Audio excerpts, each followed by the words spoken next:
وقالوا سمعنا وأطعنا غفرانك ربنا وإليك المصير.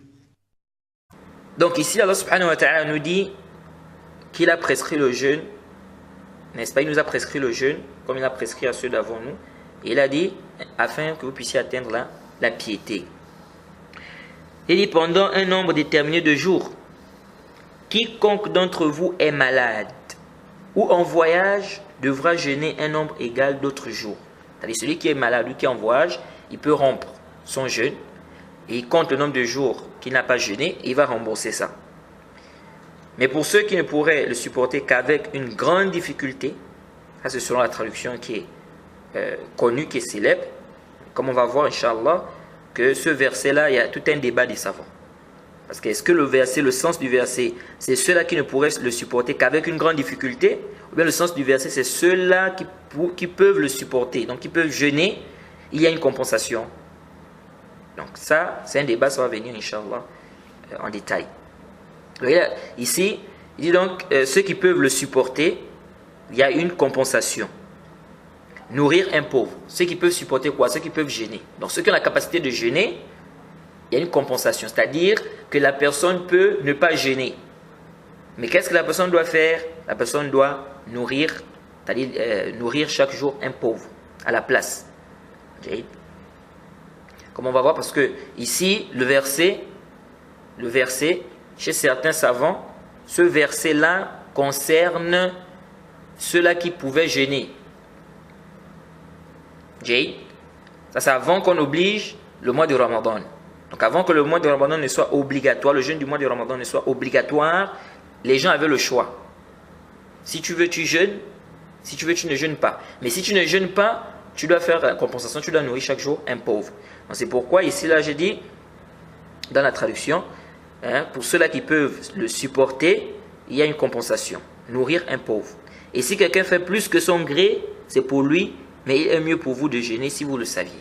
Inch'Allah, ça va venir, comme je vous ai dit, en détail, on va parler de ce verset. On va voir, n'est-ce pas, la divergence des savants par rapport à ce verset-là, en détail. Alors ici, Allah subhanahu wa ta'ala a dit, فَمَنْ كَانَ مِنْكُمْ مَرِيضًا أَوْ عَلَى سَفَرٍ فَعِدَّةٌ مِنْ أَيَّامٍ أُخَرٍ. Celui parmi vous qui est malade. Donc, la maladie est une cause, n'est-ce pas? Mais c'est parmi les causes qui font en sorte que la personne ne jeûne pas. Donc tu peux ne pas jeûner si tu es malade. Sauf que les savants débattent ici. De quelle maladie il est question ici? Est-ce que c'est toute maladie? Ou bien c'est une maladie particulière? Alors la majorité des savants te disent, si la personne est malade, ou bien si quelqu'un est malade et il peut jeûner, cela ne lui cause aucun mal, aucune difficulté, ça n'augmente en rien sa maladie. Ils disent la personne doit obligatoirement jeûner. La personne doit obligatoirement jeûner. Donc si c'est une maladie qui ne te cause aucune difficulté, aucun problème, et si tu jeûnes aussi, ça ne va pas augmenter ta maladie, ça ne te cause aucun problème. Ils disent ici l'obligatoire pour toi de jeûner. Ça c'est l'avis de la majorité des savants. D'autres savants ont dit non. Peu importe la maladie. Du moment où on appelle ça maladie, la personne a le droit de rompre. Peu importe la maladie. Du moment où on appelle ça maladie, la personne a le droit de rompre. Même si c'est une maladie, c'est-à-dire même si tu as une maladie qui ne t'empêche pas de jeûner. C'est-à-dire je suis malade, si je jeûne, je n'aurai aucun problème. Ça ne va me causer aucun problème. Ils disent même si tu es dans ce cas-là, il est permis pour toi de rompre. Et ça c'est l'avis que nous trouvons juste. Hadha huwa as-sahih. Wallahu ta'ala a'lam. Toutes sortes de maladies, peu importe la maladie, il est permis pour toi de rompre le jeûne ou de ne pas jeûner. Tu comptes le nombre de jours, ensuite tu vas rembourser. Le dalil, c'est qu'Allah subhanahu wa ta'ala dit فَمَنْ كَانَ مِنْكُمْ مَرِيضًا. celui parmi vous qui est malade. C'est mutlaq. Allah dit celui parmi vous qui est malade. Allah n'a pas ici spécifié de quelle maladie il est question. Celui parmi vous qui est malade. Jade, Mumtaz. Donc ici nous disons peu importe la maladie. Ici c'est général. Toute maladie que tu as, Jade, donc tu peux jeûner. Ici là on dit même si tu peux jeûner, il est permis pour toi de rompre. Et ça c'est l'avis également de Ata. Même Al-Bukhari a cité dans son Sahih, d'après Ata, qu'il a dit yuftir min maradi kullihi kama qala Allah Ta'ala. Il a dit que la personne rend de toutes sortes de maladies, de toute maladie. Et comme Allah a dit. L'imam Al-Bukhari a cité ça ta'liqan. Et c'est venu dans Abdul Razzaq. Jade. Abdul Razzaq, d'après Ibn Jurayj, il a dit qultu li Ata. Donc, l'imam Abdul Razzaq a rapporté jusqu'à Ibn Jurayj qui dit j'ai dit à Ata min ayyi waja'in yuftir fi Ramadan. Il a posé la question à Ata, de quelle maladie on rend le jeûne pendant le Ramadan? Qala minhu kulluhu. Il a dit toutes sortes de maladies, toute maladie. Jade. L'imam Al-Bukhari, il a été rapporté l'imam Al-Bukhari dans le Ma'rifatul Ulum al-Hadith d'Al-Hakim. Il a cité avec sa chaîne de transmission jusqu'à Abi al-Hassan ibn Sulaym. Il dit Sami'tu Muhammad ibn Ismail al-Bukhari yaqul i'talaltu bin Naysabura 'illatan khafifa وذلك في شهر رمضان فعادني إسحاق بن رهوي في نفر من أصحابه فقال لي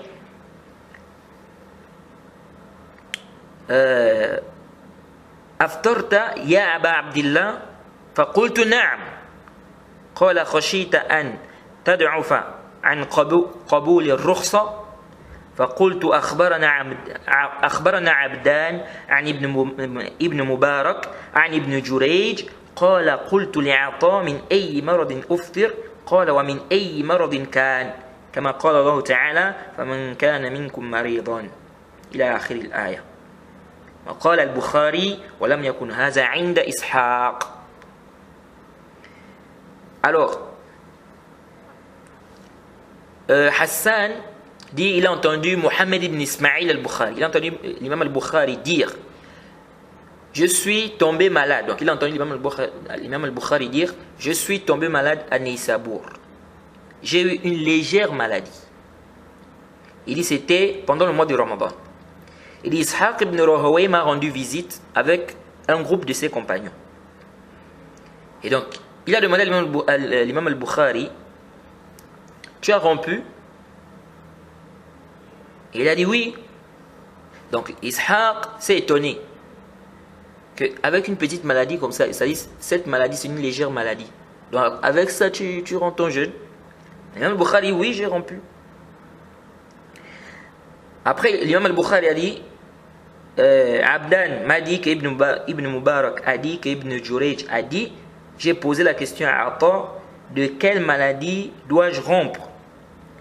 Et Ata a dit il s'agit de quelle maladie? De quelle maladie il est question?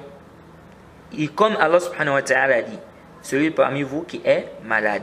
C'est-à-dire que Ata veut dire ici, comme s'il veut lui dire tu veux que ça soit quelle maladie? C'est comme Allah a dit. Il a dit celui qui est malade. Jade, celui qui est malade. Après l'imam al-Bukhari a dit ceci n'était pas chez Ishaq. Jade, c'est-à-dire Ishaq n'avait pas ce dalil-là. Donc, et c'est là où vous voyez les salafs. Les salafs, quand ils faisaient quelque chose, ils se basaient sur quelque chose. C'est pas qu'on voyait les gens aujourd'hui, ils font des choses, ils ne s'appuient sur rien du tout. Rien du tout. Donc l'imam al-Bukhari, aussitôt que Ishaq lui a posé la question, comme pour vouloir réprimander, il a fait quoi? Il a fait sortir son salaf. Il a dit Abdan m'a dit qu'Ibn Barak a dit qu'Ibn Jurayj a dit, il a posé la question à Atta, de quelle maladie on rend le jeûne. Est-ce que vous voyez? Donc ici nous disons, peu importe la maladie, c'est-à-dire que même si c'est une maladie qui ne t'empêche pas de jeûner, nous disons ici tu as la dérogation, tu peux rompre. Et que quelqu'un ne nous dise pas, mais là vous ne regardez pas le ma'na, le sens, ce qui est voulu. Parce que pourquoi on a permis à celui qui est malade de rompre? C'est parce qu'il aura une difficulté pour jeûner. Donc ça veut dire que c'est celui qui a une difficulté pour jeûner qu'on doit demander de rompre. Nous disons, Allah subhanahu wa ta'ala dans le verset a parlé du malade, il a parlé aussi du voyageur. On pose la question à cette personne. Celui qui est en voyage, qui ne rencontre pas une difficulté, il a le droit de rompre son jeûne ou pas? Quelqu'un est en voyage, par exemple 15 minutes de vol, ou 20 minutes. Il est vraiment dans l'avion, il y a la clim, vraiment, machallah, il ne rencontre aucune difficulté. Est-ce qu'ici, il a le droit de rompre son jeûne? Non, il a le droit de rompre. Il a le droit de rompre parce qu'il est en voyage. Il est en voyage. La illa pour rompre, la raison ici pour rompre le jeûne, c'est quoi? C'est le voyage. Donc, du moment où il est en voyage, il peut rompre. La illa pour rompre ici, c'est la maladie. Du moment où la personne est malade, elle peut rompre. Maintenant, la hikma, la sagesse, c'est à cause de quoi? La mashaqqa, la difficulté. Et on avait déjà parlé de ça dans les 3 fondements. On a expliqué, on a fait la différence entre la illa et la hikma. Et on a dit que quand on dit ça, c'est la sagesse, ça ne veut pas dire ici que si la personne n'a pas ce qu'on a cité comme sagesse ou ce qu'on a eu à dire, par exemple, si on dit ça, c'est la sagesse, et qu'on ne retrouve pas ça, on ne retrouve pas cette sagesse-là dans un aspect, on ne doit pas dire non, la personne ne doit pas faire l'acte-là, parce que la sagesse c'est ça, et ici on ne retrouve pas cette sagesse-là. Là. Par contre, si on parle de illa, oui. Al-hukm yadur ma'a illatihi wujudan wa adaman. Donc ici on dit que la illa pour rompre le jeûne, n'est-ce pas? Ici là, c'est la maladie. C'est la maladie. Donc tout ce qu'on appelle, c'est-à-dire tout celui qui est malade, il peut rompre. Donc on ne doit pas dire non, ici il s'agit seulement d'une maladie qui va t'empêcher de jeûner. Ou qui te fera jeûner avec difficulté. C'est cette maladie-là qui te permet de rompre. On dit là, dalil ala hadha. Donc le verset est général, il n'est pas permis de venir restreindre un texte qui est général, sans burhan, sans dalil. Si les savants sont unanimes que un texte est restreint, là, ishkal. Ici, il n'y a pas de problème. Si les savants sont unanimes qu'un texte est restreint, là, il n'y a pas de problème. Mais si les savants divergent, ici, on revient au dalil. On revient au dalil. Et il n'y a pas de dalil qui vient faire ce tarsis-là de dire que la maladie dont il est question, c'est une maladie qui t'empêche de jeûner. Si quelqu'un dit non, mais vous n'avez pas regardé le ma'na, on dit bon, celui qui est en voyage. Tu n'as pas aussi regardé le ma'na pour celui qui est en voyage. Donc, celui qui est en voyage, qui ne rencontre aucune difficulté, il ne doit pas aussi rompre son jeûne. Mais lui ne va pas te dire ça. Il va te dire non, il peut rompre parce qu'il est en voyage. Ah, on dit ici aussi, même s'il ne rencontre pas de difficulté, il peut rompre parce qu'il est malade. ربنا ولا تحملنا ما لا طاقة لنا به واعف عنا واغفر لنا وارحمنا